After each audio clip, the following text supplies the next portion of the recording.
Последние новости из Туркменистана. Читайте нас в Телеграме и не забудьте подписаться. Туркменистан является скрытым лидером по числу трагических случаев среди подростков в государствах Центральной Азии. Министерство внутренних дел страны ведет подробную статистику подобных инцидентов. Этим занимаются инспекторы профильных подразделений уголовного розыска в Ашхабаде и Вилаятах, ежемесячно передавая сведения в центральный аппарат МВД. В распоряжение редакции Turkmen News поступили данные за январь-апрель 2021 и 2022 годов. Из них следует, что уровень подростковых трагических инцидентов в стране выше, чем у соседей по региону, а наибольшее количество случаев зафиксировано в Либабском и Балканском вилаятах. Подробности и возможные причины этих крайних форм психологического кризиса в первом материале Turkmen News, подготовленном на основе большого объема данных, предоставленных источником в одном из силовых ведомств. Если за первые 4 месяца 2021 года было зарегистрировано 44 подобных случая среди подростков, то за аналогичный период 2022 года уже 56. В начале 2021 года наибольшее число приходилось на Либабский вилаят – 14 случаев. Далее следовали Ахалский, Дашагузский и Марийский вилаяты – по 9 случаев в каждом. В Балканском вилаяте было зарегистрировано 3 случая. В 2022 году наибольшее число зафиксировано уже в Балканском вилаяте – 19 случаев. Далее Дашагузский – 15, Либабский – 9, Марийский – 8, Ахалский – 4, город Ашхабад – 1 случай. В статистике приводится и распределение по полу. В первые 4 месяца 2022 года в состоянии острого психологического кризиса оказалось 32 девочки и 24 мальчика. В аналогичный период 2021 года соотношение было иным – 16 девочек и 28 мальчиков. МВД фиксирует и категории подобных случаев. По данным, за первые 4 месяца 2022 года 36 подростков прибегли к одному из наиболее опасных способов причинения себе вреда, за аналогичный период 2021 года 39. 17 случаев были связаны с отравлением бытовыми веществами. В 2021 году 4, еще 2 инцидента были связаны с падением с высоты, в 2021 году 1. Отмечается, что не все такие случаи заканчиваются гибелью, однако доля трагических исходов остается высокой, от 60 до 90%. Хотя статистика МВД выглядит детализированной, но ее точность вызывает вопросы. Например, об одном из апрельских инцидентов в Ашхабаде ранее сообщал Turkmen News. Ученик 10 класса школы номер 37 после конфликта в семье оказался в состоянии острого кризиса, который завершился трагически. В марте того же года в столице произошел схожий случай, о котором также писало издание. По данным источников, ученик 7 класса школы номер 7 подвергался систематической травле со стороны одноклассников. Этот эпизод был отражен в мартовской статистике, однако в апрельских данных его уже нет. В таблицах встречаются и другие несоответствия. В отдельных периодах количество случаев по категориям оказывается больше или меньше заявленного общего числа. Если экстраполировать данные за первые 4 месяца на весь год, то можно предположить около 132 подобных инцидентов среди подростков в 2021 году и около 168 в 2022. Для сравнения, МВД Кыргызстана в 2021 году зафиксировало 88 таких случаев, примерно в 1,5 раза меньше. Обе страны проводили перепись в 2022 году и зафиксировали численность населения около 7 миллионов человек каждая. В Узбекистане данных за 2021-2022 годы в открытом доступе нет, однако имеются показатели за близкий по времени 2020 год.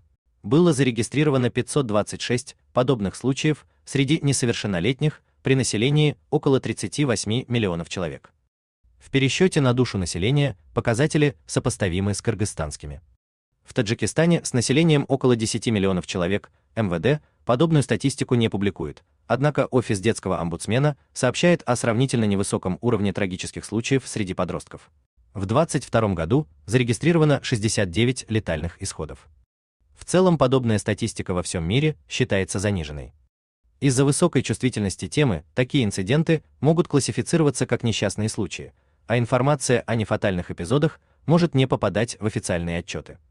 Рост показателей в отдельных регионах или изменение гендерного соотношения не всегда означает реальное увеличение распространенности явления. Это может быть связано с более тщательным учетом и фиксацией подобных случаев. Почему подростки в Туркменистане оказываются в состоянии острого психологического кризиса? Сотрудники профильного подразделения уголовного розыска проводят работу по установлению возможных причин.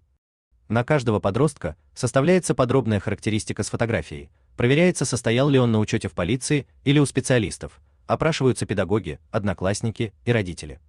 Иногда обстоятельства трагического случая достаточно очевидны, и материалы передаются в прокуратуру. Так, весной прошлого года 15-летняя жительница Ашхабада была госпитализирована в тяжелом состоянии после употребления опасного бытового вещества. Девушку удалось спасти. По данным следствия, к произошедшему могли привести противоправные действия 49-летнего владельца жилья, которое семья арендовала. Дело было передано в прокуратуру, однако его дальнейшая судьба неизвестна. В других эпизодах причины остаются менее определенными.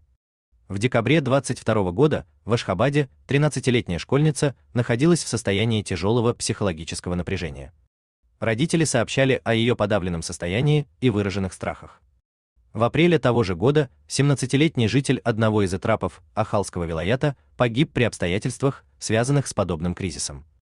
Сотрудники полиции не пришли к однозначным выводам о причинах произошедшего. В материалах дела упоминалось лишь сложное социально-экономическое положение семьи. Если причины устанавливаются, они отражаются в отчетах. В начале 22 года среди указанных факторов значились недостаток родительского внимания, 3 случая, тяжелое материальное положение семьи, 2 случая, неблагоприятная семейная атмосфера, 1 случай. В отчетных формах также предусмотрены такие возможные факторы, как беременность, наличие инвалидности, тяжелого физического или психического заболевания, однако за указанный период подобных случаев зафиксировано не было. Данных о существовании в школах Туркменистана системной программы по профилактике подростковых психологических кризисов в открытом доступе нет. Заместители директоров, представители государственных структур и сотрудники МВД регулярно проводят со школьниками профилактические встречи и беседы, посвященные вопросам дисциплины, правонарушений и морально-нравственного поведения. Однако темы эмоционального состояния подростков и поддержки ментального здоровья, как правило, не затрагиваются. Хотя в школах работают штатные психологи, уровень их профессиональной подготовки нередко вызывает вопросы. По словам источников, принципы конфиденциальности соблюдаются не всегда. Содержание личных бесед с учениками может становиться предметом обсуждения среди коллег. Для самих детей школьный психолог часто остается формальной фигурой, взрослым со статусом педагога, но без доверительного контакта.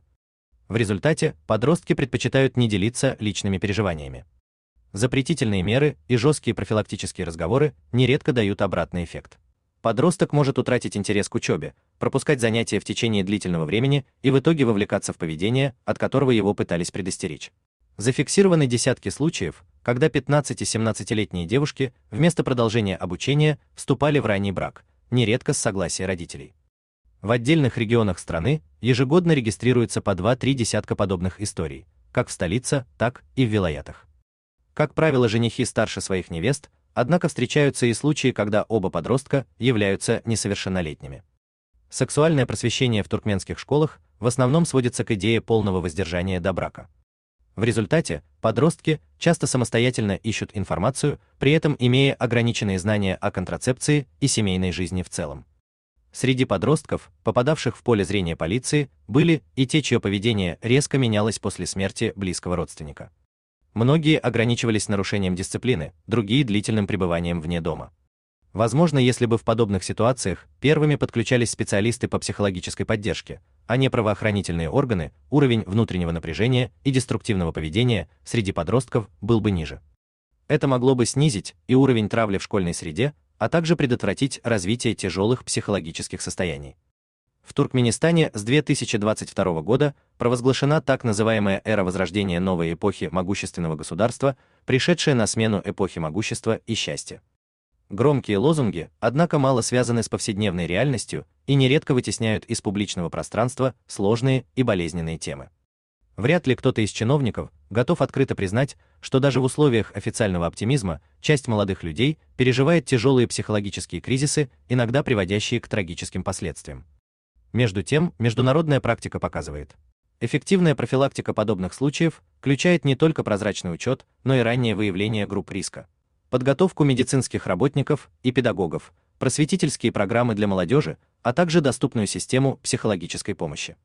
В Туркменистане же эта тема по-прежнему остается чувствительной для публичного обсуждения, и оглашение ее оказывается для чиновников хуже самой проблемы. У вас есть что рассказать? Пишите нам в секретном чате Телеграма. Мы никогда не раскрываем свои источники и гарантируем полную анонимность. А если вам нравится наша работа, поддержите нас, становитесь нашим спонсором.